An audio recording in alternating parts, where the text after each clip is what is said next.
I am John Hodge, joined as always by JC the Cheese Abbott. And Cheese, today we got week 6 picks on the menu. We do, and we've been fine dining recently, Hodge. Ooh. I mean, last week not as good for me as the last couple. I think the result of Hamilton's or the injury to Bo Levi Mitchell certainly hurt us both. But I was 3-1 straight up after 2 straight 4-0 weeks, 2-2 against the spread. That's a little bit disappointing, but the records right now are impressive. I'm at the top of our 3 Down Nation picks with 15-3 straight up. Pablo Herrera Vergara is ahead of me against the spread, but I'm still 12-6 there. And you're not too bad yourself, my friend. 12-6 straight up and 11-7 against the spread. You've got some mojo going on too. Yeah, I'm pretty happy with how you and I are doing so far. I'm a little grouchy about, we've talked about on this week's main podcast, the injury to Bo Levi Mitchell is devastating to the Ticats, the league as a whole, but also to my spread. Not that that's the thing that matters most, but I was going to go 4-0. The Bombers were getting their rear ends booted in that game until Bo Levi Mitchell went out. So not to make light of a crappy situation. We obviously, as we did on Monday, we wish Bo the best. We wish the Tiger Cats the best. Fortunately, he's had successful surgery. Scott Milanovich provided a bit of an update on Wednesday saying it's too early to say, but it is possible it will be season ending. It might not be. So regardless, Bo is out for this foreseeable future. And we'll get into that game with our last pick, JC, because the Ticats, of course, don't play until Sunday. So let's start off with the Thursday game. The Ottawa Red Blacks will visit the Edmonton Elks on Thursday night, where the home side is a 6.5-point favorite. The Red Blacks will start Jeremy Lucien at boundary halfback in place of Bennett Williams, who suffered a torn Achilles last week, while the Elks will have first-round draft pick Dariel Jabome start a second straight game at middle linebacker. The Elks won the first head-to-head meeting between these clubs in Week 1 at a rain-soaked TD Place Stadium by a score of 29-21. Can they repeat that result this week, or will the Red Blacks get their first win of the season? I said last week in my logic for picking the Elks to be beaten by the BC Lions that there was 2 impossibilities in the CFL, going undefeated and going winless. And this is another situation where we have a winless side in the Ottawa Red Blacks that have gotten close a number of times this season and are well situated to get off the snide. But I simply don't see it this week. I think the Elks are going to be fired up after suffering their first defeat. I think there was a number of self-inflicted errors there that they will not repeat this time around. And when it comes to the Ottawa Red Blacks, I said it on the pod this week, Hodge, I am skeptical about how they will respond to Ryan Dinwiddie's post-game comments. He calls out his team after that loss in a number of different areas, say they lack football intelligence, questions their discipline, questions a number of different performance factors, while also seemingly not understanding the basic rules of football. He gives himself a little time to think about it, contemplates, reflects, analyzes his own rant, and then says, you know what, guys? I didn't go after the punter hard enough, and comes back out on Monday with a scathing rebuke of Noah Getman for his failure to tackle Matthew Sexton on a punt return touchdown. I just don't know how that's going to reverberate in this Red Blacks locker room right now. And because of that, I can't pick them to win anytime soon. I've got the Edmonton Elks in this one. I will take the Red Blacks to cover, if only because they've made so many of these recent games so close. But I do think the Elks will prevail. So after we discussed the Ryan Dinwiddie rant, if you want to call it that, on Monday, I went back and looked at the reporting from last year because, ironically, against the Saskatchewan Roughriders, same opponent, the Argonauts lost in Week 3 last year. They went to 0-3, and Ryan Dinwiddie ripped a strip off his team saying that someone's going to go home that week, basically saying the penalties were bad enough, we are cutting somebody as a result of this loss. Well, They did not cut anybody, and their penalty problems persisted for the rest of the year. They, in fact, finished worst in the CFL in penalties taken in 2025. So, empty threats and then not actually improving on the problem, you could call it an isolated incident in 2025, but we've kind of had the same situation play out now. Granted, to his credit, Ryan Dinwiddie didn't this time say, we're cutting someone, and then, of course, didn't. But he did say it's reaching a point where they are seriously considering, it seems, moving on from some players. And he seemed to insinuate that they would be doing that right now if they just had enough bodies. But they've got too many injuries and moving pieces to do that at this point in time. So things are not going great in Ottawa at the moment. It should be said, last year, the Argonauts did bounce back, at least momentarily, after the week 3 tirade from Dinwiddie. The issue is that win in week 4 came over the Red Blacks. And if there's one thing that Ryan Dinwiddie can no longer do, it's beat the Red Blacks. He is, in fact, in charge of the Red Blacks. He can't win against the Red Blacks. He can only beat the other 8 teams in the CFL. So I am taking the Edmonton Elks. They had a bit of a fallback against the BC Lions, yes. And look, as I've said repeatedly this year, if you get Cody Fajardo into 5R, 5-receiver set, and you make him throw the ball, your chances of winning are better than not. That's not to say he's a bad player. I'm a fan of Cody Fajardo's game, but he threw 3 interceptions, right? I thought he made some big-time throws. Austin Mack had a great game, as we talked about on Monday, but he threw 3 picks. And when you throw 3 picks, you're just not likely to win. Obviously, Justin Rankin, only 19 yards on 7 carries. That's the reason why the Elks were in 5R a lot, is they couldn't run the ball at all. The Red Blacks, for what it's worth, are the 5th ranked team in the CFL at yards per carry allowed. So I think that the Elks are going to be able to make at least a little bit more hay here on the ground with Justin Rankin. I don't see a blowout, but I do think the Elks can win and cover this spread. Give me the home side. The Toronto Argonauts will visit the Winnipeg Blue Bombers on Friday night, where the blue and gold are 2.5-point underdogs. It appears Cameron Judge will be unable to play for Toronto due to a head injury, while Zach Collaros has been listed as questionable for the Blue Bombers. He did not practice on Wednesday due to a neck injury. With both teams at 2-2, which one will get above 500 with a win at Princess Auto Stadium? Let's start with the Toronto Argonauts here. Our own Griff Bourdignon went to practice on Wednesday, asked head coach Mike Miller about Cameron Judge. He essentially declined to answer questions about the seriousness of the injury, just basically said, yeah, he's out likely this week, but he in other words, declined to say if it's going to be 2 weeks, 5 weeks, 10 weeks, we don't know. He also declined to provide a long-term update on Dakota Shepley, simply saying, yeah, he's not playing this week. Okay, fair enough. It would be nice if we had more forthcoming information about these injuries, because Cameron Judge and Dakota Shepley, 2 of the most important players on this Toronto Argonauts team. I don't expect either will play on Friday. That works to Winnipeg's advantage. But also the Blue Bombers have their own issues, obviously, under center. Taylor Elgersma, I thought, did a decent job treading water against the Hamilton Tiger Cats this past week, but there's a reason he only put up 80-some yards passing in 3 quarters of work, and that's because he didn't push the ball down the field at all. He did draw an accidental pass interference call at one point. He did have a 30-yard touchdown to Ontario Wilson, but of course that was on a short shovel pass. Wilson did all the work on that play. So they, of course, do have Drew Brown, who by this point should be ready to go. He, of course, worked under Tommy Condell the last 2 years in Ottawa. Condell now the offensive coordinator in Winnipeg.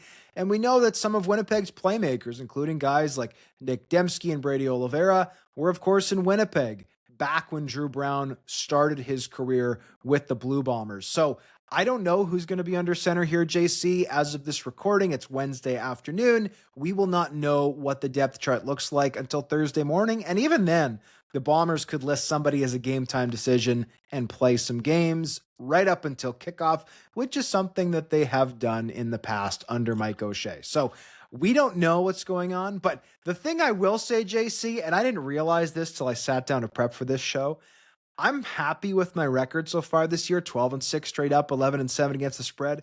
I have picked every Bombers game wrong. This is the one team I'm supposed to have the pulse as well as anybody. And apparently, I don't got the pulse. I'm not even in the same room. I don't know what's going on. So take my pick with a massive grain of salt, but I am going with the visitors here. Winnipeg statistically has the best pass offense in the CFL right now. I think that has something to do with Trey Ford and Jake Dolegala really struggling in the late going of last week and bringing that average down a bit. But they are facing an extremely tough test here with Chad Kelly. This is a team that, yeah, they just lost by 22 points to the Stampeders. Well, they put up 36 points. And Chad Kelly, he's thrown too many picks. He's got 8, but he's also got 12 touchdown passes and has been absolutely fearless slinging the rock, often to good results. So I'm going to take and yes, we're calling them the visitors, the Toronto Argonauts. It's technically an Argonauts home game, but for all intents and purposes, the Argos are going on the road here, and I've got them to win and cover this short spread in Winnipeg. Just to be clear, Hodge, are you suggesting that Mike O'Shea would try to obfuscate when it comes to an injury? To gain a competitive advantage? I can't. Yes, it's a bold statement, I know. Oh man, wow, that's a hefty allegation that's just been leveled by John Hodge here. But I would have to say that I believe the Toronto Argonauts will prevail in this game, and it's not because of the quarterback situation for the Winnipeg Blue Bombers. I think whether it's Zach Collaros under center or Drew Brown, they have a pretty good setup. And it should be noted here, Hodge, if there's one team that Drew Brown has been able to pick apart through the air throughout his career, it's the Toronto Argonauts. Let's go back through his record. 2024 as a starter with the Ottawa Redblacks. In week 14, he goes for 349 and a touchdown. In week 20 of that same season, he goes for 400 yards, 4 touchdowns, 1 interception. Of course, famously went shot for shot with the Argos in the East semifinal that year, threw for 487 yards, 3 TDs, 2 picks in that game. But also last year, the very last time that he played the Toronto Argonauts, albeit a struggling team on that occasion, he put up 373 and 5 touchdowns. Like, this is a team that he has absolutely eviscerated throughout his entire career. Now, that hasn't always resulted in injury or in victories. And a big reason why is the guy who's been on the other side for a number of those matchups, including that infamous East semifinal game, and that's Chad Kelly. And I believe ultimately, while both the Argos secondary and the Bombers secondary have had some bad weeks to start this season, that Chad Kelly is going to be a little bit more explosive than Drew Brown will be, and it will result in a back and forth shootout contest that the Argos eventually prevail in. I think they've got a little bit more going for them at this moment than the Blue Bombers do. Now, it should be noted, Kelly's been running for his life very successfully to this point. That's a little bit more difficult when you've got Willie Jefferson out there, who's having, in my opinion, a bit of a resurgent start to this season. He's been exceptional in terms of generating pressures, but I'm still picking the Argos in this game to win and to cover the short spread. The Calgary Stampeders will visit the Montreal Alouettes on Saturday evening, where the Larks are 3.5-point favorites. The Stampeders are coming off an incredible offensive outpouring, which saw Vernon Adams Jr. put up 7 touchdowns in a 58-36 romp over the Argonauts. The Alouettes, meanwhile, spent last week on a bye, though Tyson Philpott is off to the best start by any receiver in CFL history through 4 games, making 36 catches for 587 yards and 3 touchdowns. Which offensive standout will come out on top in week 6? I believe it will be the Montreal Alouettes in this contest, and the Calgary Stampeders look like they might get a boost defensively. Adrian Green has been practicing again after missing the last couple of games. Obviously, they released Delaney Robinson, who has struggled a little bit when taking reps at that corner spot that they've made Canadian out there in Calgary. So that won't be as big of an issue, but I still don't think they'll be able to fully stop this Montreal Alouettes attack. Tyson Philpott has been unbelievable to start the season. I think Davis Alexander has been otherworldly as well. Calgary will get their pressures, but the Montreal offensive line has been very effective thus far, and Davis Alexander can make plays happen off schedule as well. I believe that they will win this duel fairly decisively. As much as I was impressed by the Stampeders last week, I've got the Alouettes to win and cover here. I got the same pick, JC. And look, I think the Alouettes are just the better team right now. They're averaging more yards per play than Calgary. They are giving up, it's only slightly, but they are giving up fewer yards per play than the Stampeders. And I'm bullish on VA. I'm bullish on this defensive front for Calgary that's getting hot, and I thought did a really nice job pressuring Chad Kelly at times this last week. But the Alouettes are rested. They are relatively healthy. Yeah, they had some early season injuries, but I think they've done a good job working through those. And they're also, we don't know yet, but it looks like they might be getting some pieces back. You know, Justin Lawrence is practicing again, at least on a limited basis. Like, their health is trending in the right direction. And when you're about to get guys back without new guys going into the infirmary, I think that bodes well for any team. And so I like what the Alouettes have done through 4 games. I'm high on what they could do coming off of the bye. I mean, the question, especially with Bo Levi Mitchell now out, is not who is going to be the MOP out of the East Division. It's who is it going to be between Davis Alexander and Tyson Philpott. Yes, things can change, but holy smokes, these two guys are off to unbelievable starts to the season. And if you haven't read the article already, please check it out at 3downnation.com. Tyson Philpott currently on pace to shatter the CFL record. He's on pace for 2,600 receiving yards. The current record is held by Alan Pitts at just over 2,000. And by the way, I'm not suggesting that Tyson Philpott is going to hit 2,600 yards, but he only needs to average basically 100 yards a game from here on out to match Pitt's record, and he only needs about 74 yards a game to at least match Terry Evanshan for the Canadian record, a record that has stood for over 50 years. So pretty unbelievable start here for Tyson Philpott. And the best part about this game, JC, is we've got the battle of the Philpotts. Jalen and Tyson, the twin brothers, they've only played against each other 3 times since coming into the league, or I think this will be the 3rd time since they came into the league in 2022. And yeah, they both play receivers, so they're not really on the field at the same time. But I think it adds some nice flavor to an already really juicy matchup. And this isn't a divisional matchup. You know, both of these teams are good. I think this is the game of the week. I do. I think this is going to be the most fun one to watch, and I'm excited for it at Percival Molson Stadium on Saturday as I tune in on my television, since I no longer have any soccer to distract me. The Hamilton Tiger Cats will visit the Saskatchewan Roughriders on Sunday evening, where the green and white are 8.5-point favorites. The obvious story in this game is the absence of Bo Levi Mitchell, who underwent ankle surgery on Monday morning. Though the Tiger Cats have yet to provide a timeline for his recovery, it seems clear that he will be out long term, leaving Jake Dolegala, Trey Ford, and the newly signed Jarrett Daggy to fill the void under center for the foreseeable future. Dolegala will get the start on Sunday. Can Hamilton's backups get the job done this week, or will the Riders ride to victory? Well, here's the quote from Scott Milanovich on Jake Dolegala. My hope when we brought in Trey Ford was that he could kind of learn from Bo Levi Mitchell for a year, and then if Bo chose to retire, I know there was a talk of that last season, that he'd be ready to compete next year. I just think Jake has a little bit more experience with what we're doing right now. That's on his decision to start Jake.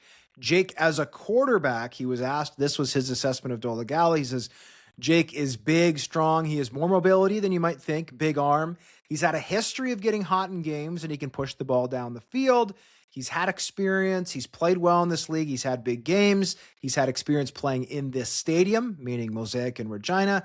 There's a number of good qualities that we like in Jake. So that's Scott Milanovich's opinion on Jake Dolegala, and I agree with a lot of that.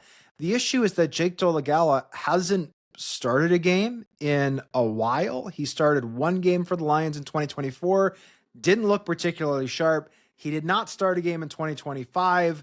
And I thought very limited action, he looked putrid against the Bombers in week 5. The issue is Trey Ford looked worse.